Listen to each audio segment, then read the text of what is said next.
Bwana Yesu asifiwe. Ninakusalimia kwa jina la Yesu. Jina langu naitwa Joshua Kabitagi, ni mtumishi wa Mungu na mwalimu wa neno la Mungu. Na leo ninakukaribisha tena kwenye kipindi chetu kizuri cha neno la Mungu. Na hapa tutajifunza maarifa ya Mungu, tutajifunza hekima ya kimungu na ninaamini yatakusaidia. Nikukumbushe tu kabla tujaendelea, usisahau kusubscribe kwenye channel yetu hii ya Joshua Kabitagi. Usisahau kulike, kucomment, lakini pia kushare na kwa watu wengine waweze kupata habari hizi nzuri. Moja kwa moja niende kwenye somo letu leo. Tutajifunza vitu vya kuzingatia ili uweze kufanikiwa kwenye kila unachokifanya. Kusudi la kila mmoja ni ili afanikiwe. Mafanikio ndiyo lengo la kila mtu kwenye eneo lote alilopo. Kila mtu anatamani kufanikiwa kwenye eneo ambapo yupo: biashara, kazi, masomo, huduma, chochote. Kila mtu anatamani kufanikiwa. Sasa ni mambo gani ambayo ukiyazingatia unaweza ukafanikiwa kutokea hapo? So nimejaribu kuorodhesha mambo matano ambayo yanaweza, ninaamini ukiyafuatilia, ukiyasikiliza na ukayaelewa, yanaweza yakakusaidia na ukafanikiwa. Jambo la kwanza, ili uweze kufanikiwa unatakiwa kufanya nini? Jambo la kwanza ni uwe na right motive ndani yako, yaani uwe na msukumo sahihi, uwe na nia sahihi ya hicho kitu unachokifanya. Kwa nini unafanya hicho kitu? Kwa nini unafanya hiyo biashara? Kwa nini unasoma hiyo kozi? Kwa nini unasoma hicho kiwango cha elimu? Kwa nini unafanya hiyo huduma? Kwa nini unafanya kitu unachokifanya? Ile nia ikiwa sahihi itakufanya ufanikiwe. Biblia inasema, kitabu cha Warumi sura ya 8 mstari wa 6b, bali nia ya roho ni uzima na amani. Kumbe maana yake, kama nia ya roho ni uzima na amani, maana yake huwa kuna nia nyingine ya ni mauti. Nia ya mwili mara zote huwa ni mauti, bali nia ya roho ni uzima na amani. Kwa hiyo hakikisha nia yako ya hicho kitu unachokifanya iwe ni njema. Sasa utajuaje kwamba mimi nina nia sahihi, nina nia njema hichi ninachokifanya? Ni kwamba hauko tayari kumkosea Mungu au kutenda dhambi au kusema uongo ama kufanya udanganyifu ili uweze kupata hiyo nafasi ambayo unahitaji. Utakuwa hauko tayari kumkosea Mungu kwa ajili ya kupata hiyo nafasi ambayo unahitaji. Hauko tayari kutenda dhambi ili uwepo kwenye hiyo nafasi ambayo unaitaka, ili uweze kupata hiyo mafanikio. Hauko tayari kutoa rushwa, kutoa mwili wako, kusema uongo. Hauko tayari kudanganya, hauko tayari kufanya chochote ambacho ni dhambi. Unamkosea Mungu kwa ajili ya kupata hiyo nafasi. Biblia inasema, kitabu cha Mithali sura ya 30 mstari wa 7 kwamba mambo haya mawili nimekuomba, usininyime matatu kabla sijafa. Jambo la kwanza, sura 8 inasema, uniondolee ubatili na uongo, usinipe umaskini wala utajiri, unilishe chakula kilicho kadiri yangu, nisije nikashiba nikakukana nikasema Bwana ni nani, wala nisiwe maskini sana nikaiba na kulitaja bure jina la Bwana Mungu wangu. So nia yako ikiwa sahihi, hauko tayari kumkosea Mungu kwenye eneo lote. Kwanza unakuwa na amani, hata kama upo kwenye level ndogo kwa wakati huu, unakuwa na amani nayo, ukiamini kwamba kesho utainuliwa tu, kesho utafanikiwa tu. Lakini ukiona uko tayari kumkosea Mungu kwa ajili ya kupata hiyo nafasi, maana yake nia yako sio sahihi. Kitu cha pili, unajuaje kwamba nia yako ni sahihi ama sio sahihi? Ni kwamba sababu zinazokufanya ufanye hicho kitu, sababu zinazokufanya utake hicho kitu hazitokani na wivu, chuki, hazitokani na ubinafsi. Kuna mtu mwingine anaona wengine wamenunua magari, ile wivu. Sizungumzii wivu ya maendeleo kwamba na mimi natamani nifike level fulani nzuri, hapana. Na maanisha ile wivu ya chuki, kwamba kwani huyu ni nani? Yeye kwa nini anacho mimi sina? Kwa hiyo unatamani ufanye kitu chochote tu ili tu ufanikiwe au ufike kwenye level hiyo ambayo mwenzako amefika. Kwa hiyo ukiona una nia yako ni kwa mafanikio yako inatokana na chuki, inatokana na wivu mbaya, inatokana na ubinafsi, ujue wewe nia yako sio sahihi. Kwa hiyo unawezaje kufanikiwa kwenye jambo lako? Hakikisha cha kwanza unakuwa na right motive, unakuwa na msukumo sahihi, unakuwa na nia sahihi ya kukuwezesha kufanya hicho kitu. Jambo la pili, uwe na maono sahihi ya mahali unapoelekea kuhusu hicho kitu hicho kitu chako. Watu wengi wanaishi hawana maono, hawajui wanaenda wapi. Ukimuuliza mtu baada ya miaka 5 wewe ni nani, hana picha. Baada ya miaka kadhaa wewe ni nani, hana picha kamili ya yeye kujihusu yeye mwenyewe, anaelekea wapi, atakuwa nani baada ya miaka kadhaa, yeye anajiona nani. Usipokuwa na maono, hata kama utakuwa unapata fedha, haiwezi kakaa.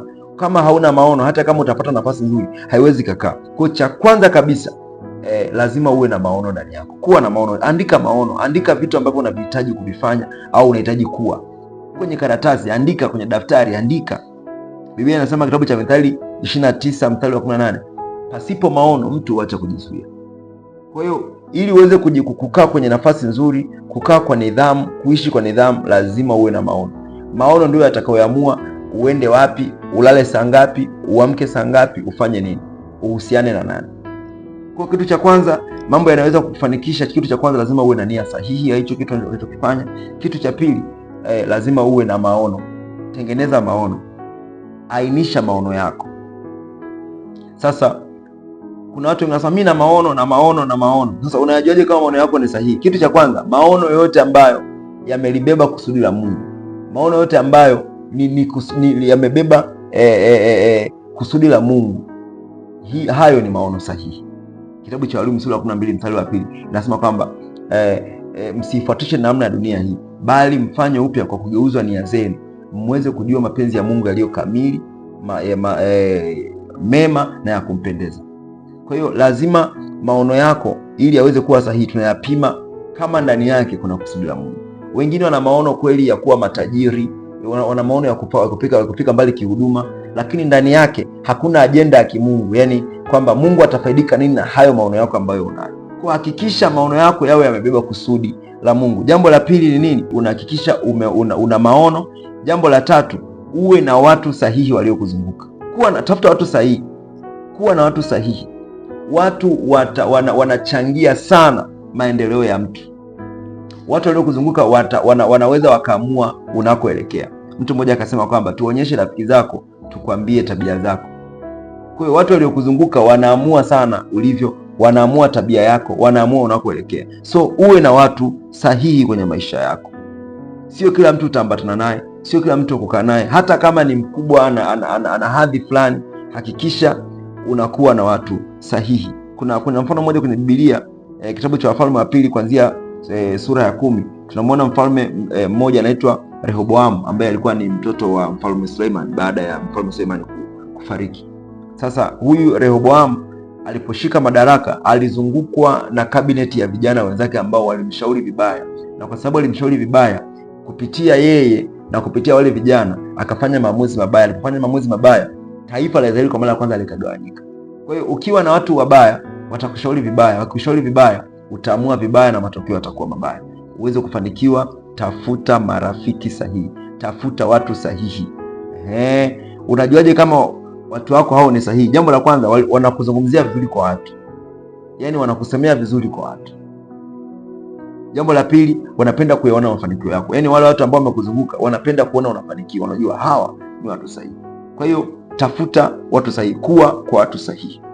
Jambo la 4, ili uweze kufanikiwa, kuwa kwenye eneo sahihi, location. Sio kila eneo ni la kwako, sio kila sehemu utakwenda kwa sababu tu kuna promotion basi inakufaa. Hapana, kuna maeneo mengine unaenda inakuwa ni chanzo cha anguko lako, inakuwa ni chanzo cha kupotea kwako na cha kushuka kwako. So jitahidi sana kutafuta au kuwa kwenye eneo sahihi. Mungu akitaka kumwinua mtu lazima amweke kwenye eneo sahihi. Mungu amkuti mtu kila maeneo ili tu amwinue. Hapana, kuna maeneo ukiwepo hapo, kuna eneo ambalo ukifika hapo inakuwa ni point ya Mungu kukuinua. Tutajifunza kwenye kitabu cha Mwanzo sura ya 26 mstari wa 24 mpaka 25. Tunamuona Isaka amechimba visima maeneo mengi, amechimba visima, lakini alipofika kwenye eneo fulani akachimba visima, kile kisima anakitoa maji, akapita ile eneo, akasema hapa ni Rehoboth.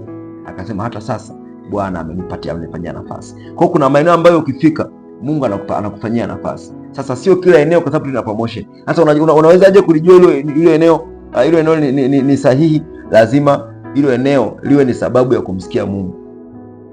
Usikae kwenye eneo ambalo ukikaa hamna utulivu wa ndani kumsikiliza Mungu. Hapana. Kaa kwenye eneo ambalo itakuwa ni rahisi wewe kujiconnect na Mungu. Ni rahisi wewe kukaa na nani? Na Mungu.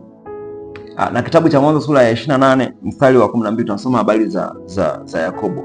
Alipofika kuna eneo alifika akalala, akaota ngazi imetoka chini mpaka juu. na malaika wanapanda na kushuka. Kwa hiyo lazima uwe kwenye eneo ambalo hilo eneo linakuletea mawasiliano mazuri na Mungu, mahusiano mazuri na Mungu.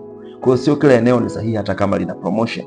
Lakini pia unajuaje kwamba ili eneo ni zuri, ili eneo ni sahihi? Kwanza unakuwa na amani ndani yako. Hata kama mazingira ya nje hayakubali, mazingira ni mabaya, umepelekwa vijijini huko kazini, lakini kumbe huko ndiko Mungu anataka kutokea, huko akuinue na ufahamike.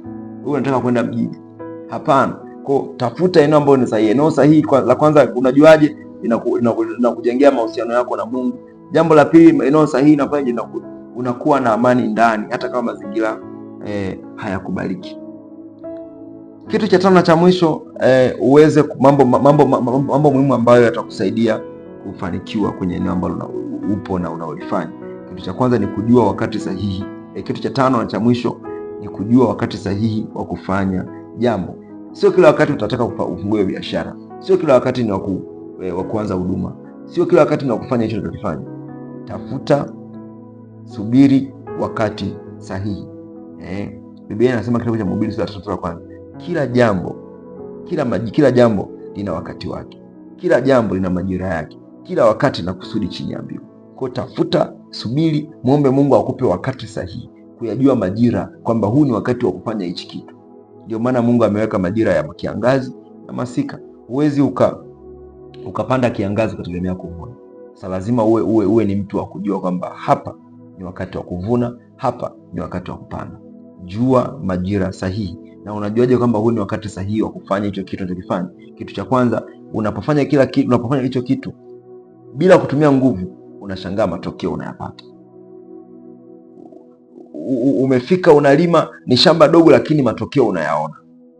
Ni biashara umegusa, matokeo unayaona. Kwa hiyo lazima ukae kwenye nafasi ambayo unaanzisha kitu kwa wakati sahihi. Huku ukikumbuka, ili uweze kufanikiwa kwenye jambo lolote, cha kwanza, nia yako iwe sahihi. Kitu cha pili, lazima uwe na maono sahihi. Kitu cha tatu, lazima uwe na watu sahihi. Kitu cha nne, lazima uwe kwenye eneo sahihi. Kitu cha tano, lazima uwe kwenye wakati sahihi au ujue wakati sahihi. Mungu akubariki sana. Ninaitwa Joshua Kabitagi, mwalimu, ni mtumishi wa Mungu na mwalimu wa Mungu. Usisahau kunifuatia kwenye mitandao yangu ya kijamii kwa maana ya Facebook, YouTube pamoja na Instagram kwa jina la Joshua Kabitagi. Mungu akubariki sana. Amen.